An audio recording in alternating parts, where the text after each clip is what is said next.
Ketahuilah, setiap anak datang dengan cerita dan kebutuhannya masing-masing. Sebagian anak mampu menyampaikan keinginannya dengan kata-kata, namun sebagian lainnya membutuhkan cara komunikasi yang berbeda agar dapat dipahami.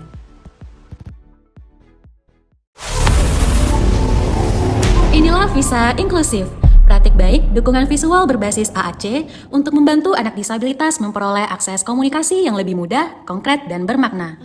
Assalamualaikum warahmatullahi wabarakatuh. Saya Ridho Ramadandi dari Tim Inovasi UPTD Layanan Disabilitas dan Pendidikan Inklusif Kota Padang. Dalam layanan asesmen dan intervensi, kami menemukan hambatan komunikasi menjadi salah satu kebutuhan yang sering muncul pada anak disabilitas. Ada anak yang kesulitan dalam memahami instruksi, belum mampu menyampaikan kebutuhan, kesulitan dalam memilih aktivitas, atau belum dapat menyampaikan ekspresi emosi secara jelas. Akibatnya, pendamping dan orang tua seringkali harus menebak apa maksud dari anak. Dari data asesmen tahun 2024, menunjukkan bahwa terdapat 305 anak yang terindikasi mengalami hambatan komunikasi. Kondisi ini menunjukkan bahwa anak bukan tidak mau berkomunikasi, tapi lingkungan perlu menyediakan cara komunikasi yang sesuai. Dari kebutuhan inilah kami mengembangkan Visa Inklusif. Praktik baik ini tidak berjalan sendiri. Visa Inklusif dikembangkan melalui kolaborasi inovator, tim layanan UPTD LDPI, dukungan pimpinan, pendampingan tenaga ahli, serta keterlibatan orang tua. Setiap pihak memiliki peran penting agar media visual tidak hanya digunakan di ruang layanan, tetapi juga dapat diterapkan dalam rutinitas anak sehari-hari.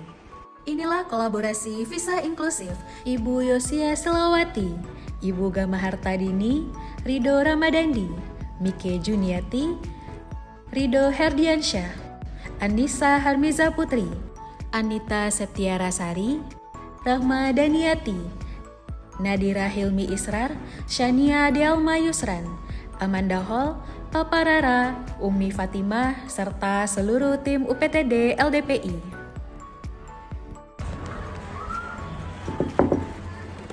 Assalamualaikum. Ada yang mau Edo diskusikan, Bu? Oh ya, tentang inovasi ya? Iya, Bu. Nah, ya. Kita diskusi di situ aja ya. Ya, baik, Bu. Rencana inovasinya apa ya, Edo? Izin, Bu. Edo menunjukkan data ya, Bu. Ya. Nah, berdasarkan hasil data layanan asesmen, ternyata hambatan komunikasi ini menjadi kebutuhan yang cukup besar di instansi kita, Bu. Ya. Terus juga anak-anak layanan intervensi yang dirujuk, itu juga ternyata memiliki hambatan komunikasi juga. Maka dari itu, anak-anak ini membutuhkan media yang dapat membantu mereka memahami instruksi, memilih kegiatan, terus juga menyampaikan kebutuhan dasar mereka, Bu. Oh gitu, jadi bagaimana anak-anak bisa berkomunikasi walaupun hanya dengan menggunakan media. Ya, tidak apa-apa, lanjutkan kalau memang itu memberikan akses kepada anak yang hambatan komunikasi, sehingga bagaimana mereka bisa berkomunikasi walaupun hanya dengan menggunakan media. Iya, baik. Ya. Jadi rencananya kita mau bikin media visual, Bu. Jadi berdasarkan data Edo tadi kita ingin melakukan uji coba dulu. Ya. Jadi uji coba ini nanti akan kita cobakan di layanan intervensi. Ya. Dan kita berharap nanti kegiatan ini bisa dibantu oleh orang tua untuk melelang program di rumah. Jadi nanti kita akan bikin media visual ini berdasarkan profil anak, jadi kebutuhannya per anak. Oh, jadi menyesuaikan dengan kondisi anak. Iya. Jadi tidak profil yang kita buat atau media yang kita buat itu tidak seragam. Iya, jadi Berbeda dan berdasarkan menyesuaikan. kebutuhan anak. Oh, berarti kita lihat dulu lah karakteristik anak ya, bagaimana kondisinya. Oh, gitu. Oke. Nggak apa-apa, lanjutkan, itu bagus, memberikan dampak yang besar kepada masyarakat. Baik, yang penting inovasi ini realistis ya dan mudah digunakan oleh tim, dan kemudian ada pencatatan dari tentang respon anak sehingga terlihat perkembangan dari anak tersebut. Siap, Bu. Jadi kami akan mulai dari perencanaan, Ya. kemudian pembentukan tim kecil, Ya. lalu penerapan media visual, Ya. dan diakhiri dengan pengumpulan feedback dari pimpinan, Ya. dari tim, dan dari orang tua.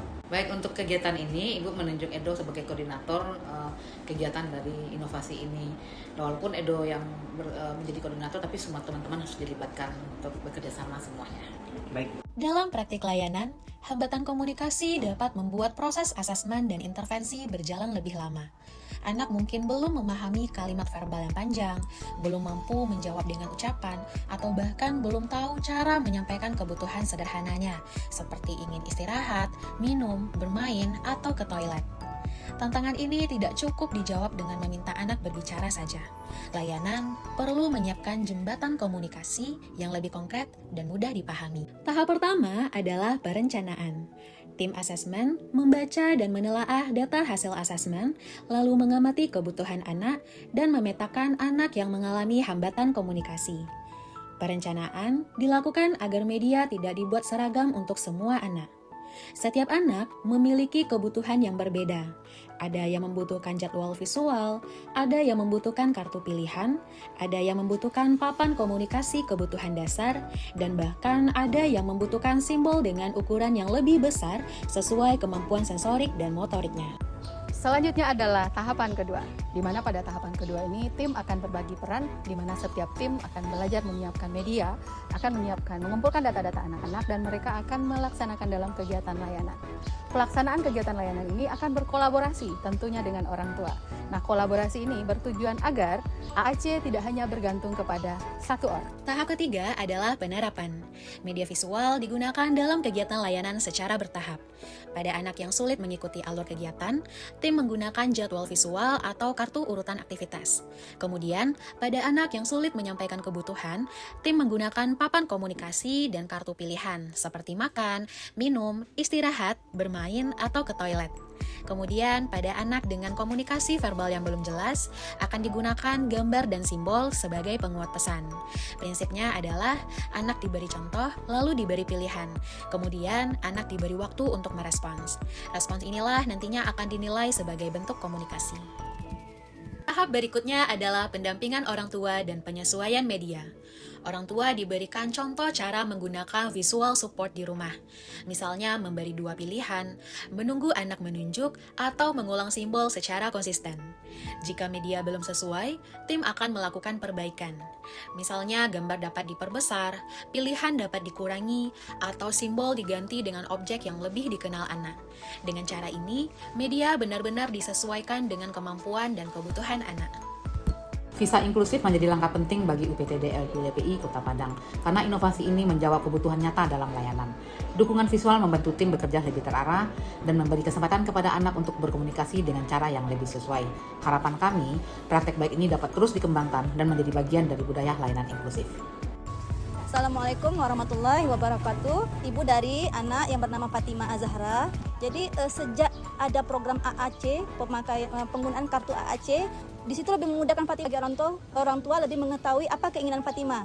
Orang tua dari Rara, Rafaela Nursaista. Beberapa waktu yang lalu Rara terapi di LDI selama kurang lebih 1 tahun. Ada salah satu program yang menurut saya ini juga cukup membantu dalam perkembangan Rara gitu ya.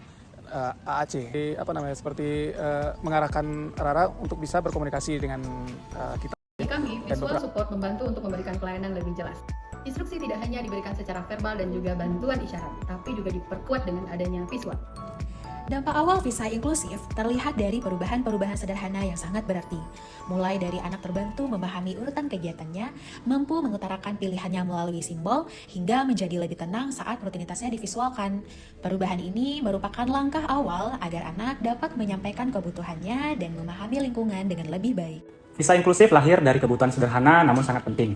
Membantu anak menyampaikan maksudnya dan membantu lingkungan memahami anak dengan lebih baik. Inovasi ini tidak harus dimulai dari teknologi yang rumit. Dengan dukungan visual yang tepat, dilakukan secara konsisten, dapat membuka ruang komunikasi, kemandirian, dan partisipasi pada anak. Semoga praktik baik ini dapat menjadi langkah awal menuju layanan pendidikan yang lebih inklusif di Kota Padang. Wassalamualaikum warahmatullahi wabarakatuh.